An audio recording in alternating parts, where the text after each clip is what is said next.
Hi everyone. Tiwari Dharmendra Singh మన కంపెనీలో refer అయ్యి 8 మందిని డైరెక్ట్ రిఫర్ చేశారు. ఈ యొక్క 8 మంది వెళ్ళి ఆల్మోస్ట్ 147 మంది టీం అయ్యారు. మరి ఈ యొక్క 147 మంది టీం మీద నుంచి 38,800 రూపాయలు ఎర్న్ చేయడం జరిగింది. ఈ యొక్క 8 మంది డైరెక్ట్ టీం ద్వారా రిఫరల్ ఇన్కమ్ 2,000 రూపాయలు. అలాగే లెవెల్ కంప్లీషన్ ఇన్కమ్ 30,500 రూపాయలు.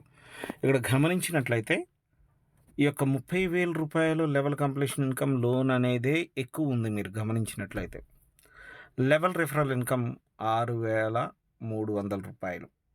ఓకే, సో అలాగే ఇక్కడ టోటల్గా ఇంకా వ్యాలెట్ బ్యాలెన్స్ 592 రూపాయలు ఉంది. పెయిడ్ పే అవుట్ 12,800 ఉంది. ఓకే, ఈ యొక్క రిపోర్ట్ చూసుకున్నట్లయితే మనకి ఏ రోజు ఎంత పేమెంట్ వెళ్ళింది అని చెప్పేసి రిపోర్ట్ అనేది కూడా ఉంటుంది, పే అవుట్ రిపోర్ట్. సో ఇక్కడ గమనించినట్లయితే 5,000, 2,700, అలాగే 5,100. సో మొత్తం కూడా 12,000 వరకు తీసుకోవటం జరిగింది. మరి మిగతా అమౌంట్ ఎలా అనేది చూసుకున్నట్లయితే ఇక్కడ మై ఎర్నింగ్స్లోకి వెళ్తే ఈ యొక్క ఐడి